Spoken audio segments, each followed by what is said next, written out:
Hujambo mpenzi mtazamaji, natumai mzima popote ulipo na karibu katika taarifa za Dira ya Hope TV. Jioni ya leo kuna mengi tuliokuandalia jioni ya leo, ikiwa pamoja na mahojiano na mwanasaikolojia ya kuhusiana na watoto wanaoishi na ulemavu. Nambari ya kuwasiliana nasi ni 22232 na pia katika mitandao yetu ya kijamii Twitter, Facebook na pia YouTube @Hope TV Kenya. Jina langu ni Dolly Mbuvi. Karibu tuandamane hadi tamati.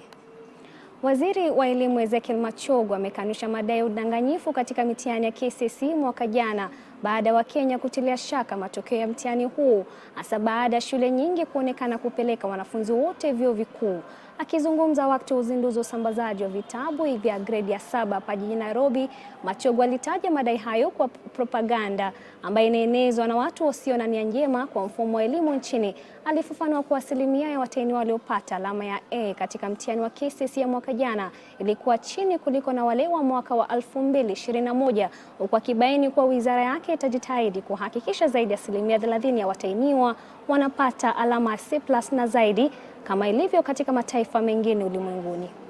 People have said that we produced so many A's that almost each and every candidate was getting an A. This is not so. This is all but propaganda coined by people who don't have proper intentions for our education system, people who I can call, these are the sadists. Because sincerely, when you start maligning an education system which has passed all the integrity process, then we start wondering what your intentions are. The number that got A in 2022, which I made public, was 1,146. If you compare that, actually it was lower. The percentage of A's in 2021 were more than those ones in 2022. So people saying that Machogu has given anybody an A, would I have been there to deny the Kenyans who got proper A's the opportunity for them to be awarded an A? That would have been most unfair to me as Cabinet Secretary, who has been bestowed this very important portfolio by His Excellency the President of the Republic of Kenya. Na waziri wa Elimu Machogu amezindua zoezi la kitaifa la usambazaji wa vitabu vya gredi ya 7, hii ikiwa ni njia mojawapo ya kuhakikisha wanafunzi wanaojiunga na shule za sekondari za awali wana vifaa vya kutosha vya masomo. Machogu ametangaza wizara yake imezindua nakala takriban milioni 17.8 za vitabu vya wanafunzi na nakala 443,514 za mwongozo wa mwalimu wa gredi ya 7. Na kama mwanahabari wetu Hati anavyotuarifu, kila mmoja wa wanafunzi wa gredi ya 7 katika shule za umma atapewa vitabu hivyo. Huku wanafunzi waanzilishi wa mtaala wa CBC wakitarajiwa kuanza masomo yao ya sekondari ya awali Jumatatu ya Januari tarehe 30, waziri wa elimu Machogu amezindua zoezi la kitaifa la usambazaji wa vitabu vya gredi ya 7 ili kuhakikisha wanafunzi hao na vifaa vya kujifunzia katika safari yao ya kwanza katika darasa hilo jipya. Akizungumza katika taasisi ya ukuzaji mitaala nchini KICD, Machogu alisema usambazaji huo utakaogharimu serikali zaidi ya shilingi bilioni 3 unakuja baada ya tathmini ya shule za msingi kubaini utayari wao kwa shule ya sekondari ya awali. Amesisitiza kuwa zaidi ya shule 20,000 za msingi zimepata kibali cha kutoa mafunzo ya shule za sekondari za awali, huku akibainisha kuwa shule chache hazikutimiza viwango vilivyowekwa na wizara ya elimu ili kuwapa mafunzo wanafunzi hao. The number of primary schools which will be hosting junior secondary schools according to our assessment are now over 20,000, and we will be giving you the specific number, and those who have not qualified are actually very few, because our major criteria was on the enrollment, the numbers that we have as they transition, and there are others few that will serve as feeder schools to those that will be offering junior secondary school.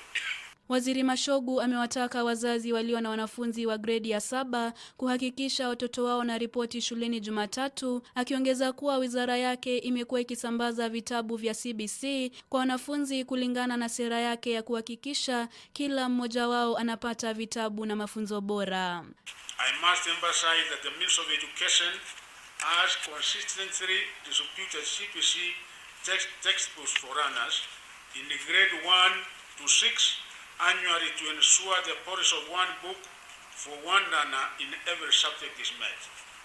The Ministry is determined to sustain this tradition of effective and efficient textbook tradition to all our junior and senior secondary school leavers as we seek to ensure quality teaching and learning that allows all our learners to complete their basic education as provided for in our Constitution. Serikali kupitia kwa Wizara ya Elimu itatoa shilingi 15,000 kwa kila mwanafunzi wa shule ya sekondari ya awali na vile kutoa wito kwa wabunge kuweka vipaumbele katika ujenzi wa maabara katika kila shule kwa kutumia fedha za CDF. I was here and I made an assurance that the government is giving capitation of 15,000 per student for junior secondary, so that makes it not like primary, because the amount that we give for primary is 1,420. This one, because the content is actually secondary, we are giving 15,000. And as schools open, the government has been able to avail over 9 billion, which is going to the various primary schools. And out of that, we said 25% of that money will be used for infrastructural development. Tayari Wizara ya Elimu imetoa mwongozo kwa walimu na wazazi ili kuwasaidia katika kuendeleza masomo kwa wanafunzi wa gredi ya 7. Nikiripotia Dira, mie ni Grace Ahati. Shukran sana Hati kwa taarifa hiyo. Na tukisonga mbele ni kwamba Baraza la Vyombo vya Habari nchini MCK limetangaza kufutilia mbali kadi zote za usajili zilizokuwa zimetolewa kwa wanahabari mwaka huu ili kukabiliana na ongezeko la matapeli wanajifanya waandishi wa habari kwa nia ya kuwapora na kuwanyanyasa wa Kenya na raia wa kigeni. Baraza hilo limesema litatoa kadi za kisasa zitakazokuwa na usalama zaidi. Kadi hizo husaidia waandishi wa habari kupata habari kwa kuruhusiwa kushiriki katika kongamano, warsha, mafunzo na mikusanyiko mingine. Alice Diana na mengi kuhusiana na taarifa hii. Kufuatia ongezeko la wanahabari bandia humu nchini ambao huwapora na kuwanyanyasa wa Kenya na raia wa kigeni, Baraza la Vyombo vya Habari nchini MCK sasa litabatilisha kadi za usajili za wanahabari. Kwenye kikao cha wadau hii leo, baraza hilo sasa limesema litaanza kutoa kadi mpya ili kukabiliana na idadi kubwa ya walaghai hao wanaojifanya kuwa wanahabari. With the Directorate of Criminal Investigations, we are going to isolate fraudsters, people who forge cards and print them down the streets and then present them as genuine cards, so that those ones are dealt by the police. Those are not ours. It's not press freedom. Hiyo unajua nasemaga press freedom and infringement. Au si wetu. We will deal between ourselves and the associations and the media houses. We will deal with the journalists who breach the code of ethics. Collective thing. It's affecting the credibility of genuine journalists. I know of 3 cases we have had where they have even injured a genuine journalist. So these guys are not any friendly to anybody. The criminals we are talking about. They have no journalism they're practicing. They're just criminals like people who, on Tomboya, who grab your phone and go away. So let's separate journalists from criminals who pose us. Kulingana na MCK, kadi hizo zitakuwa na usalama zaidi kwa wanahabari halali kujitambulisha na kuwazuia matapeli kujifanya wanahabari halali, hii ikisaidia kuwakamata au kuwafungia nje matapeli katika sekta ya wanahabari na hata kuboresha sekta hiyo muhimu. Again that we are going to be cancelling and recalling all MCK cards in the market. We will issue new ones with a new design and new security features, including a QR code and a barcode. Wanaostahili kupata vibali hivyo vipya kulingana na baraza la MCK ni waandishi wa habari wanaofanya kazi katika kampuni za vyombo vya habari, waandishi wa habari wa kujitegemea, waandishi wa habari wa kigeni, wanafunzi wanaosomea wanahabari, maafisa wa mawasiliano mema, makampuni ya matangazo na wakufunzi wa vyombo vya habari. Waandishi wote wa habari wanaotarajiwa kupata vibali kutoka kwa MCK wanatakiwa kuwa na barua kutoka kwa mwajiri na shahada au cheti cha diploma katika mawasiliano kutoka taasisi waliosomea na inayotambulika. That's why we are saying we are not criminalizing freelancing, but we are saying people must belong. If you are not in any media house that can recommend you, your association where you belong can recommend you, and that will be acceptable. So we are aware that journalism is not only in the newsroom today. There are people who are doing work outside. So Editors Guild, KUJ, Association, KCA will recommend people. We have no problem. And so that if there's an issue, we come back to you. You are the person who recommended the person to us. Take responsibility. So to me, I will work closely with all the Organization Media Council, anybody else who is interested in restoring the good reputation that we had, so that you can be treated like a professional. Haya ya kijiri, katibu wa habari, mawasiliano na uchumi wa kidijitali Eliud Owalo Alhamisi alizindua baraza litakalosimamia zoezi la kutambua bodi mpya ya wanachama wa baraza la vyombo vya habari. Jopo hilo lenye watu 13 linajumuisha wawakilishi kutoka vyama vya habari, sekta binafsi, serikali na wasomi. Nikiripotia Dira ya Hope TV, miani Alice Diana. Shukran sana Alice. Na tukisonga mbele ni kwamba Rais William Ruto ameelezea uwezekano wa kurejea kwa huduma namba kufikia mwisho wa mwaka kama mojawapo ya dhamira serikali yake kuipa Kenya utambulisho wa kidijitali. Akizungumza wakati wa siku ya kulinda data, Rais alisema serikali itajitahidi kukusudia kutoa huduma za kidijitali zaidi ya 5,000 katika miezi 6 ijayo. Ruto amesema kuwa serikali itahakikisha kuwa wahalifu hawatumii teknolojia kukwepa kulipa ushuru au kuwalaghai Wakenya wenzao. Aidha, Rais Ruto ametaka Wizara ya ICT kufanya kazi kitambulisho kwa kidijitali kama huduma namba ifikapo mwisho wa mwaka. The government of Kenya is committed to working with all stakeholders to expand the space for creativity and innovation through the promotion of freedom of expression and also intellectual property rights. It is our intention to ensure that Kenya finally reaps its overdue dividend from the heavy investment in ICT infrastructure made over the last 2 decades.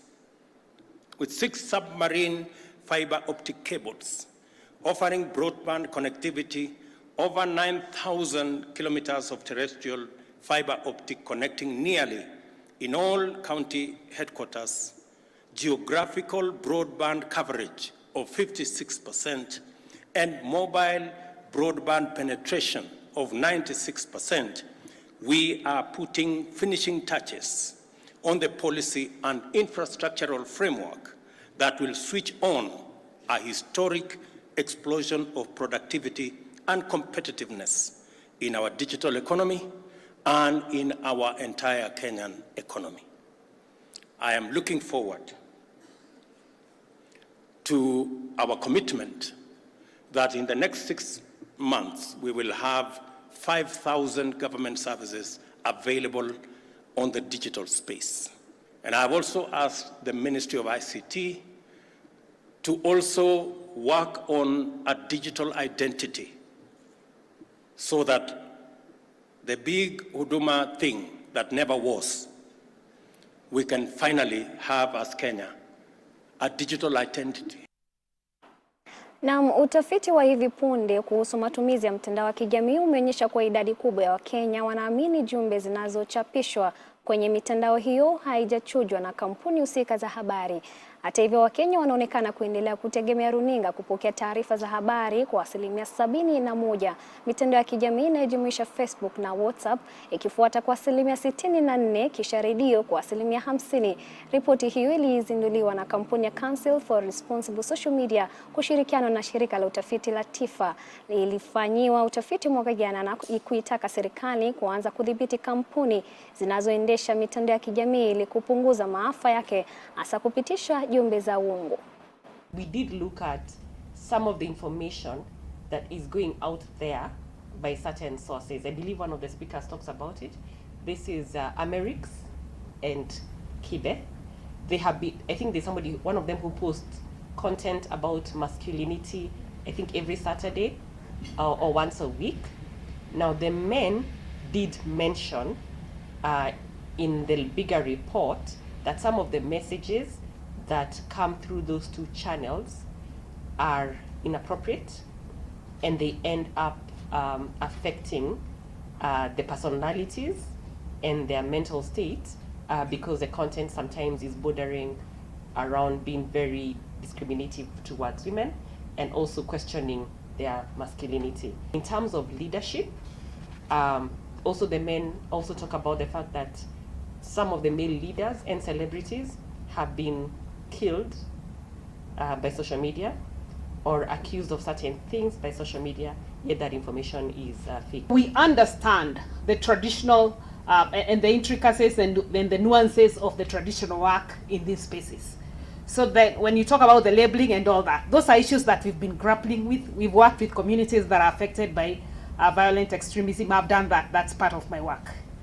So then what then the council is saying, and the additional work or value of the council, is we are saying the realm of violent extremism or of sexual and reproductive rights is already problematic as it is. Now, when you overload or you bring the social media complications, then it becomes highly problematic. Watahiniwa waliofanya vyema katika mtihani wa KCSE katika kaunti ndogo ya Magarini, kaunti ya Kilifi, wanatafuta ufadhili wa kuwezesha kuendeleza masomo yao. Watahiniwa hao ambao elimu yao ya sekondari ilifadhiliwa katika shule ya sekondari ya Mbuvi walipata matokeo ya kuvutia na 28 walifanikiwa kupata nafasi ya kuingia chuo kikuu. Otieno Maurice Okumu, Masan Hayub Omar na Said Badar Abdalla ni miongoni mwa watahiniwa waliopitia changamoto zilizotishia kuacha shule, lakini wakapata ufadhili wa kukamilisha masomo yao. Mmoja anaitwa Otieno Maurice Okumu. Nashukuru Mungu kwa grade amenipatia. Songeza juu. Amenisaidia, nimepata grade of B plan. So kwa hivyo namshukuru sana, haingekuwa yeye singefika hapa. Also hii shule mimi nilikuja form 2 na wazazi hawakuwa na uwezo, so ndo kuongea waliongea nikakuwa sponsored hapa, wakanisaidia mpaka ndo hii nimemaliza form 4. Hasa kwa hiyo grade nilipata, nilikuwa natamani nifanye career pharmacy na nilikuwa naomba niende Kenyatta University kama itawezekana. Hasa kwa hiyo ile masomo tumekuwa na shida huku na huku kwa familia, but it's good, Mungu amenisaidia nimepita. Hasa kwa hayo nashukuru shule, the school administration, the staff, teachers at large na wanafunzi wenzangu. We've cooperated well until this far. Yes, sana nashukuru Mungu for all that. Nimepata alama ya B plan na niliweza kujiunga na shule hii kwa sponsor niliopewa na mwalimu mkuu wa shule hii. Nimesoma hapa kuanzia form 1 na nimepata changamoto nyingi. Changamoto ya kwanza ilikuwa ni kupata vitabu vya kusomea, lakini kwa msaada nilopata kwa shule hii niliweza kupata vitabu. Na mimi ningependa kuendeleza masomo yangu na kuwa daktari mbeleni, au kama nitakosa hiyo ningependa kuwa journalist. Mimi nilikuwa naomba kama angeweza kunilipia fee ya university, ningepata msaada. We have managed, or we will manage to send about 28 students to the university. And I would also like to thank my teachers because they did a great job. And I would also like to thank my board members and the members of trustee for their support.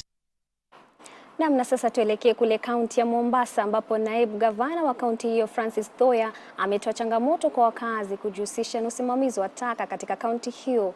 Thoya ambaye aliongoza mpango wa Rapid Response Initiative ili kusafisha Mombasa kwa siku 100 ofisini, alisema vijana katika eneo hilo wanapaswa kuwa mstari wa mbele na kushirikishwa katika kusafisha eneo hilo. Kaunti ya Mombasa imeajiri takriban vijana 2000 chini ya mpango wa Mombasa ni yangu ili kuhakikisha kaunti hiyo inasalia kuwa safi. There are a lot of youth group already engaged in waste collection. The sign is this, Simona, most of those who are here are youth, sio? So inamaanisha vijana tayari wameshaingia katika biashara kubwa ya mambo ya taka.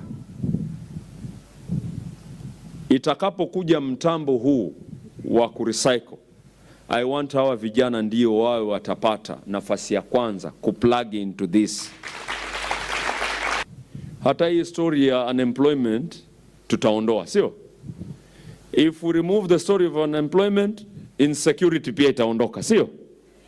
Sio? So we are able to do many things that are giving us a challenge kule.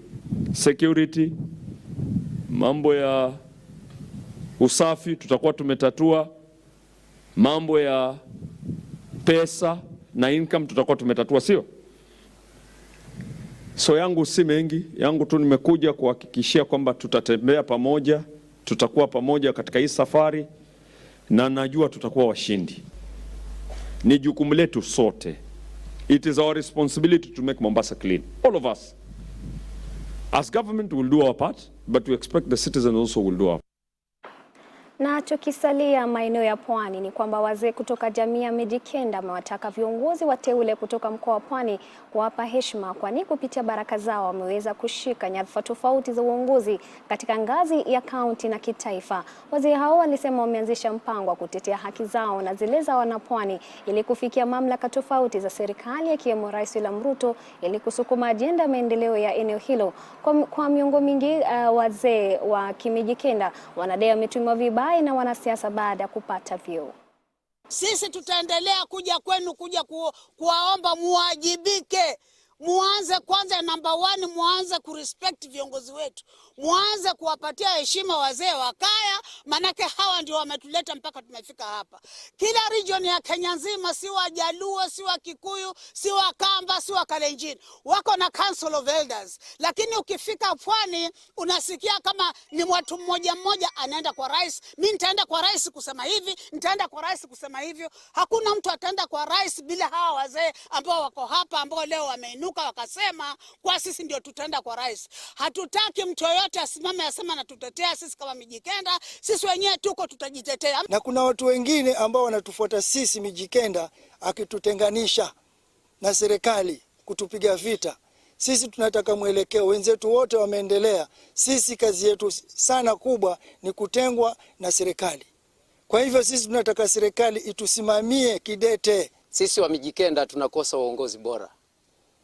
Maana tunachagua viongozi na pia kuna viongozi wengine ambao wameandikwa na serikali lakini hawezi kutambua jamii. Saa hizi jamii yetu inateseka, maisha imekuwa ghali, na si wa Mijikenda peke yake, Kenya mzima, lakini tumeona jamii zetu wale wengine wanajipanga. Ndio saa hizi tumeanza mwelekeo wetu ambao kauli mbiu ni heshima yetu, mazingira yetu. Tunataka mazingira yetu yawe yatakuwa katika mipangilio mizuri. Na kwingineko ni kwamba wakazi wa Embu wameibua wasiwasi kutokana na ongezeko la visa vya utovu wa usalama, huku wakinyoshea kidole cha lawama vyombo vya usalama kutokana na ulegevu katika kushughulikia swala hilo, wengi walioathirika wakiwa ni wafanyi biashara. Hapa taarifa hiyo. Ukosefu wa usalama unaendelea kushuhudiwa katika miji mikuu ya kaunti mbalimbali, visa vya wizi vikishuhudiwa mara kwa mara mjini Embu. Wafanyabiashara kadhaa na wakazi wamesimulia jinsi walivyopoteza mali yao kutokana na majambazi. Mfanyabiashara mmoja mjini Embu, Harrison Wayenya, alisema majambazi walivamia duka lake na kumuibia vifaa vya elektroniki na pesa taslimu karibia shilingi $500,000 Jumapili usiku. Na vile nimpata mlango imevunjwa, nikapata ni kama uwanja. Duka yangu ilikuwa imefagiliwa kila kitu. TV kama za 43 inch zimeenda, vitu kama maufa zimeenda, na kushangaza sana waliiba wakaiba mpaka baiskeli. Na hizo vitu nimeibiwa vitu mingi sana, hata vitu ndogo ndogo, vitu kama machine za kunyoa zimeenda, accessories zimeenda, na si jambo ya kawaida. Mimi nimekuwa hapa kwa hii biashara kwa miaka 15 kwa hii duka, na sijakuwa mtu ambaye nimeibiwa hata siku moja. Lakini jana imekuwa ni siku ya ajabu sana kwangu. Kwa sasa mimi nashindwa nitaanzia wapi, kwa sababu kazi yangu sijui nitaanza wapi ama nitafanya nini. Manake zile vitu nimeibiwa si vitu kidogo. Nimeenda hasara kama vitu peke yake, nimeenda hasara ya kama around 450,000, na kuna pesa nilikuwa nimeweka mahali ambapo watu wanaekanga pesa, na hata hizo nimepata zimeenda 172,000. Jambo la kushangaza ni kwamba duka hilo liko mjini, pahali pa kuegeshea matatu kando ya barabara ya Embu Kianjokoma na mkabala wa kituo cha mafuta kinachofanya kazi kila saa. Mkazi mmoja kutoka Majimbo Estate, Agosta Ruguru, alisema nyumba yake ilivunjwa usiku wa kuamkia Jumatano na kuibiwa vifaa mbalimbali vya gari vikiwemo gurudumu, betri na redio pamoja na vitu vingine katika duka lake. Ndipo kadikipia kwa store, nikaona mlango imefunguliwa. Hapa chini nikaona engine ambayo ilikuwa ndani ya store. Nikashindwa sasa ni nini. Alafu kulikuwa na wheelbarrow, nikaangalia haiko. Sufuria ile kubwa haiko. Vitu zingine zimetupwa hapa nje, zilikuwa zinatupwa hapa nje, kama kuna carton ya Hoover hapa ilitupwa nje. Lakini iko na mafiles. Alafu nikarudi kwa nyumba. Uhalifu huu umekithiri ikiwa ni pamoja na wizi wa kutumia silaha. Mwaka jana Septemba, mwakilishi wadi wa Ivurore Duncan Mbuvi alivamiwa na kujeruhiwa wakati majambazi walipovamia nyumba yake Ishara katika kaunti ndogo ya Mbeere Kaskazini. Mwezi huo wanaume 4 walinaswa kwenye kamera ya CCTV wakivunja nyumba katika nyumba ya makazi katika kituo cha biashara cha Kigari mchana kweu na kuchukua vifaa mbalimbali vya nyumbani vikiwemo runinga na mitungi ya gesi. Katika visa hivyo vyote hakuna mshukiwa aliyekamatwa hadi kufikia sasa. Wakazi wa eneo bunge la Manyata mnamo Jumatano wakati wa kongamano wa umma kuhusu mpango shirikisho county CIDP waliutaka maafisa wa polisi wahamishwe katika eneo hilo kutokana na visa vinavyokithiri vya wizi. Hata hivyo, mkuu wa mkoa wa Mashariki Porotich ametoa wito kwa maafisa usalama kushughulikia kwa udhabiti vitendo vya uhalifu ili kuhakikisha usalama wa wenyeji na mali zao. Wale maafisa wa usalama ambayo wanahudumu sehemu hayo wanakuwa responsible for their areas, and hiyo inamaanisha kwamba proper supervision and proper demands for delivery of service and proper action for criminal activities lazima itekelezwe nao maofisa wa usalama. Na tumekuwa na kikao kadhaa na maofisa wakuu na zile strategies ambayo tumeweka, yale ambayo nimesema ni kati ya nyingi ambayo tumeyaweka, na singependa niseme ni nini na nini tumeamua, lakini nataka nihakikishie kila mtu kwamba tatizo ambayo tuko nayo tutakabiliana kikamilifu na itaisha, na tunaomba hawa pia wawe watu ambao wanasaidia wakati ambapo kuna incidences kama hizo, watu ambao wanaweza kujitokeza na wasaidie maofisa wa usalama. Naam, taarifa hii yanipamie fursa ya kupumzika kidogo. Nitarejea baada ya muda usio mrefu ambapo tutakuwa na mahojiano na mwanasaikolojia Jane Gate. Tutakuwa tukizungumzia watoto na ulemavu. Usiondoke ulipo.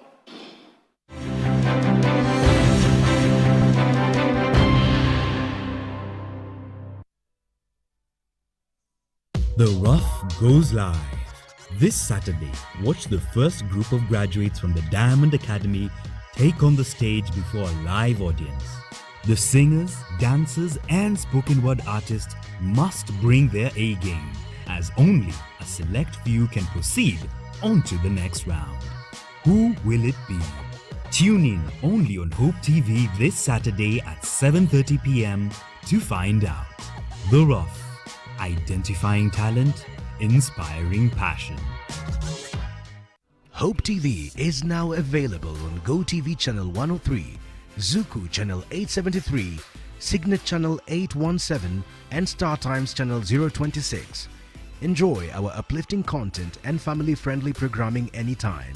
Hope TV, you look and live.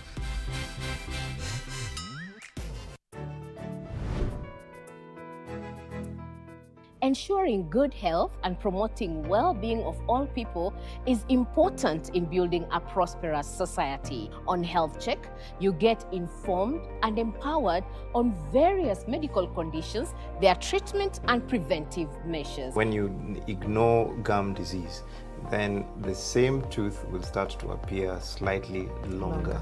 You also get your health question answered live by our doctors in studio. The medication she's receiving is for the nostrils. This child should be feeding enough to gain weight. And you do a little bit of exercise. It even helps with the breast milk. If you feel like you have an instinct that things aren't quite where they should be for your child, the onus is on you to seek an evaluation. This is to help you make best choices about your health and your well-being. Stay tuned for brand new episodes of Health Check with me, Grace Mutiso, every Tuesday on Hope TV. Look and live.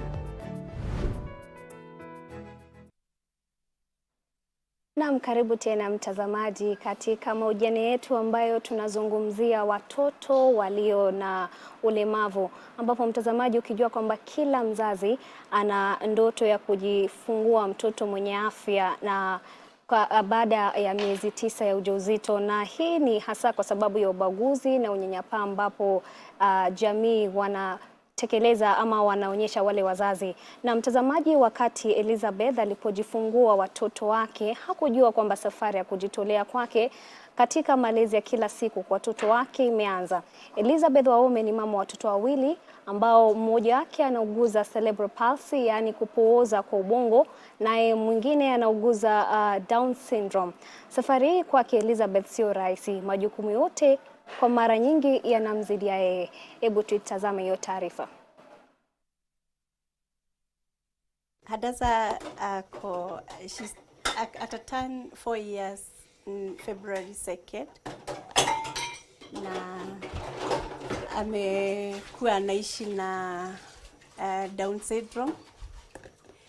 Down syndrome ni condition ambaye imemfanya asi overcome milestones zake kama watoto wengine wa kawaida. Na sipendangi sana kusema ya kawaida because hata yeye ni mtoto wa kawaida, lakini imekuwa hiyo condition imekuwa amekuwa na delayed, vitu zake zote zimedelay. Kama kutembea, alitembea na 2 years, na wengine watoto wanatembea like 6 months and 9 months.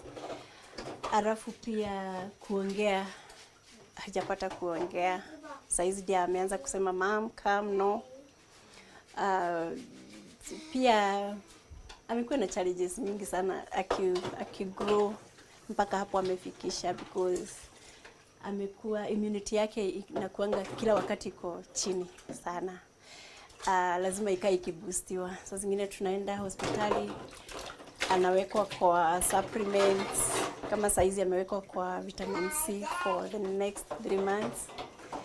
Alafu amekuwa akishikwa tu na hizo mahoma. Akienda kwa watoto wengine, kama mmoja ako na homa, yeye ndiye namshika zaidi. There are times that I felt like running away, locking them in a house and leaving and never coming back.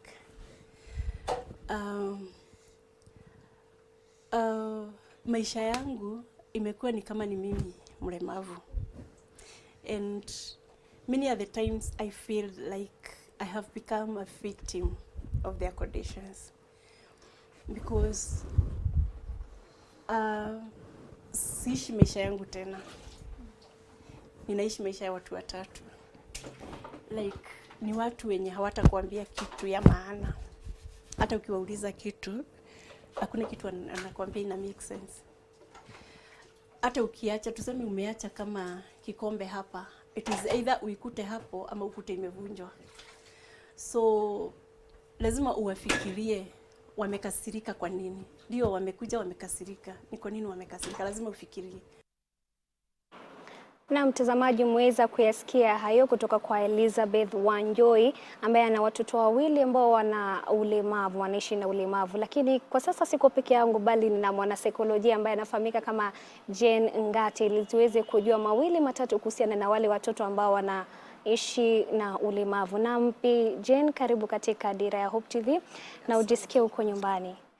Na kwanza kabisa, tuna wale wazazi wengi katika utafiti wa Kenya, tunaona wazazi wengi wanaishi na watoto ambao wana ulemavu, na wengi unapata ni wale ambao wanaishi kivyao, waume wao waliwatenga. Lakini sasa unapata wengi hiyo kazi na walemea. pengine unapata wanaficha wale watoto wao, kisa na maana ni kipi? Asante sana.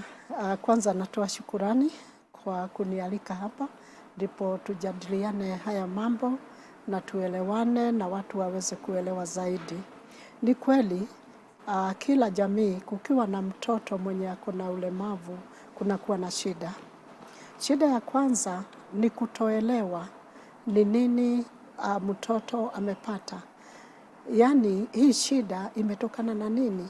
Na kuna wale wanaanza kufikiria labda kuna mambo ya kiutamaduni yenye haijatimizwa na hiyo ndio imeleta hii shida, na wanaanza kwenda njia baribari. Sasa hilo ni shida kwa sababu mwenye huyo mtoto, tuseme wazazi ama kila mtu kwa hiyo jamii, hata kuwe kuna watoto wengine na hawana hiyo shida yoyote, wanakuwa na wasiwasi fanya nini. Na tena kuna ile hata stress inatokana na hiyo mambo ya kuwa na mtoto mwenye hajiwezi. Kusema kweli mtoto anashindwa, wengine wanashindwa kusoma, wale wako na cerebral palsy sana sana wanaashwa nyuma hata ya masomo. Na hata mambo ingine yale tunatarajia mtoto atapitia, kutembea vizuri, kuongea vizuri, mambo kama hayo mtoto hawezi fanya. Hata saa ingine mtoto anashindwa hata kucheza na kushikana na watoto wengine. Sasa mzazi anaona hiyo ni shida, wengine wanaona hata ni aibu, kuna wale hata wanafisha watoto, hawataki waonekane, juu hataki watu kuuliza, unajua watu lazima waulize maswali, ni nini, mtoto wako na shida gani? Na wao wenyewe wanashindwa hata kuelezea ni nini ilitokea kwa huyo mtoto. Na pengine utueleze, kuna zile changamoto baadhi ya wazazi ukiwasikiza, kila mzazi, kila mama, sana sana wale kina mama, wote wana changamoto zinazohusiana na kuwalea. Changamoto hizo zinaweza kuwa kama gani? Hiyo sana sana kwa mama. Unajua mama ndiye amebeba mtoto, ndiye amebeba mimba miezi 9 kama tu kawaida.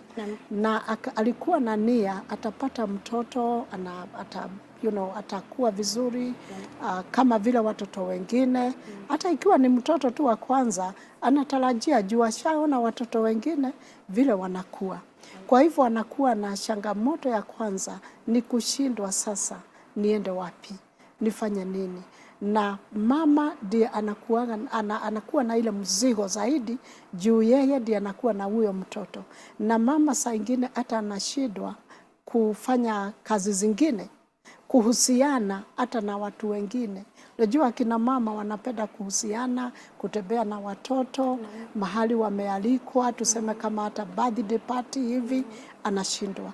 Juu hata yeye hajielewi na haelewi ni nini kinaendelea. Kwa hivyo mama hata wakati wa kulisha mtoto saa ingine anakuwa na shida hata ya kukula. No feeding inakuwa ni shida. Na hiyo tena inaingia kwa stress ya mama. Lakini sana sana ile stress inatokana na hajui kama huyu mtoto kuna siku atapata nafuu, atakuwa kama watoto wengine. Hiyo pia inaweka ile tunaita anxiety kwa Kiingereza. Na mama kila wakati, kila siku anaamka akitarajia labda mambo yatabadilika na huyu mtoto atakaa kama watoto wengine. Kwa hivyo tunaweza sema kwamba wazazi wengi wana watoto wale wako na ulemavu wana ile possibility ya kuwa na msongo wa mawazo, yani depression. Anaweza hata patwa na depression. Mtoto mwenyewe pia anaweza patwa na depression. Juu mtoto kama vile anakuwa anatazama na labda anashika mama ako na kazi gumu. Kwa hivyo mama kwanza ndiye anapata ile stress, na saa ingine ikiendelea hivyo inakuwa hata depression, na sana sana pia kuna anxiety, hajui mwelekeo ni wapi. Sasa tuelekee katika jamii. Sana sana jamii na wachukuliaje hao watoto wote walio na ulemavu? Pengine mahali pengine umetangamana na watu, mimi mwenyewe nimetangamana na watu. Kuna kile kitu ambacho jamii inachukulia watoto walio na ulemavu? Ndio, ni kweli. Jamii kwanza, hakuna jamii yenye inataka kuwa na shida. Na mtoto akiwa mlemavu, iwe ni kuongea, ni kutembea ama kusoma, jamii inakuwa affected. Tuseme jamii inaumia yote. Na pia wao wanakuwa na shida. Wanakuwa na ile tunaita kutenga mtoto. Hata wanaanza kutenganisha mtoto na wengine. Na hata si kwa jamii tu, inaweza hata fikia wale majirani.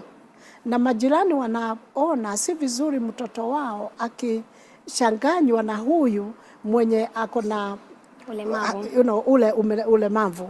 Ndio. Wanaona pia hawataki mtoto wao awe pamoja na huyu. Kwa hivyo inakuwa ni shida juu haieleweki. Huu ulemavu haueleweki hasa. Na hiyo pia inaleta shida. Kwa hivyo jamii lazima sasa wajipange. Kuna wale sasa wanafanya kama ni timetable. Leo wewe ndio unakaa na mtoto, wewe kesho, wewe ndio utampeleka hospitali leo. Juu watoto kama hao wenye wako na ulemavu sana sana pia wanakuwa na magonjwa tofauti. Lazima waone daktari muda kwa muda. So hiyo sasa pia inakuwa ni shida, ni changamoto kubwa kwa jamii. Jamii yote inakuwa affected. Sasa huwa tunasema kwa familia, kwa wenye saikolojia wanasema kwa jamii, mmoja wao akiwa na shida. Hiyo shida si ya mtoto tu, si ya mzazi tu, inashika kila mtu. Hata baba, ikiwa kuna baba, kuna watoto wengine, kuna wale shangazi ama wengine wenye wako kwa hiyo jamii, wote wanakuwa affected. Kwa hivyo family inakaa ni kama unit, ni kama system. Kwa Kiingereza tunasema ni kama system. Kwa hivyo mmoja wao akiwa na shida, kama yule mtoto mlemavu, hiyo shida ina affect system yote. Tuseme hiyo engine inashindwa kuzunguka. Juu kuna sehemu moja yenye haiko sawa. Kwa hivyo jamii yote inashukua kama huo ni mzigo wao na wote wanakuwa affected vile tu mzazi yuko.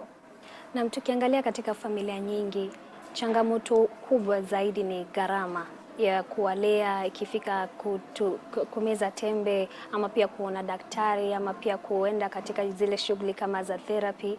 Ni usaidizi upi ambao wazazi, walezi wanaweza pata ili kupunguza hiyo gharama?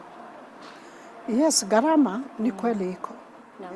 Juu yule mtoto akiwa na ugonjwa mwingine bali na ule ulemavu, lazima apelekwe kwa daktari, lazima apewe dawa.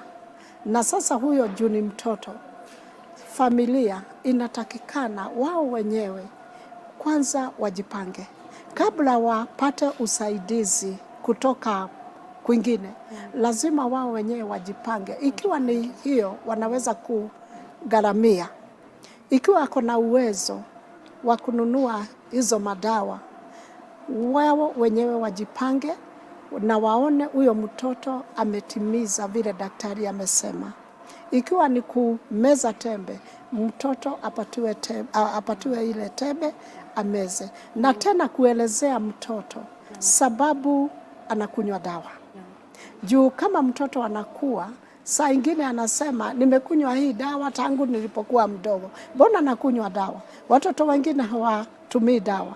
Kwa hivyo ni vizuri kuelezea mtoto kwa nini anakunywa dawa na kumpenda. Ni vizuri sana na ni kitu cha maana kupenda yule mtoto na kumuonyesha yeye hajatengwa sana sana na jamii. Yes. Kwa sasa tukiangalia nchi yetu ya Kenya, Kenya ina msimamo upi ili kama imeweza kuwa na mikakati ya kutosha ili kuhakikisha kwamba au wanafunzi wote wanaweza kupokea masomo kama wenzao ama wale watoto wengine wasio na ulemavu? Ina mikakati ipi? Hilo ni swali nzuri sana na la maana. Mimi naweza sema kama Mkenya. Kenya imejaribu. Kwa kazi yangu huwa najaribu hata find out, niseme hivyo kwa Kiingereza, kutafuta ni vipi serikali yetu inasaidia wale watoto wako na ulemavu. naweza kusema hapa live, serikali imefanya kitu cha maana sana. Juu hata kwa shule kuna ile department ya watoto wenye wako na ulemavu. Sana sana kwa primary school. Na serikali kwa shule za serikali kuna hiyo department imetengwa kusomesha wale watoto, kuwafundisha. Walimu pia wako na wale wamesoma na wamekuwa hired kwa ile special education na wanasaidia wale watoto. Lakini hiyo si kumaanisha ati kazi imeisha. Serikali inaweza endelea hivyo na tufanye bidii pamoja, wazazi na serikali. Juu wazazi nao lazima wafanye jukumu lao. Wafanye ile jukumu la kupeleka mtoto kwa shule, ile special education atapewa na walimu, special attention atapewa na walimu. Kwa hivyo ni kushikana. Hapa ni walimu, wazazi na serikali. Kwa hivyo wamaanisha kila mmoja wetu ana majukumu, iwe jamii, iwe serikali, ila kila mmoja wetu ambaye anahusika na mtoto yeyote aliye na ulemavu. Ni kweli. Na niseme hata majirani. Ukiona mtoto wako na ile shida, hata nikiwa jirani, ni vizuri kuweka ile tunasema concern. Uwe hata wewe, ikiwa kuna mahali unaweza lete usaidizi, pia lete usaidizi. Ni vizuri kushikana na kusupport jamii zenye ziko na watoto wako na ulemavu. Juu hii shida ni ya kila, hata tunasema mtoto si wa hiyo jamii peke yake. Mtoto ni mtoto wa watu wote. Juu akikua anasaidia watu wote. Kama sasa tuko hapa, tulisaidiwa. Sasa tunasaidia nchi yetu, tunasaidia wengi hata kuelewa hawa mambo. Juu tulilelewa na sasa tukilelewa, tukipata zile skills, tunaashiliwa tuende tukajenge nchi. Yes. Kabla tujatilia kikomo mazungumzo yetu, naomba tuangalie kidogo chimbuko la kitamaduni. Kuna utafiti nilikuwa nimetazama, utafiti wa shirika kuu la msaada, inaonyesha kwamba 45%, yani 45% ya wanawake wengi wanazungumzia lile swala la jamii ama zile mila za kitamaduni.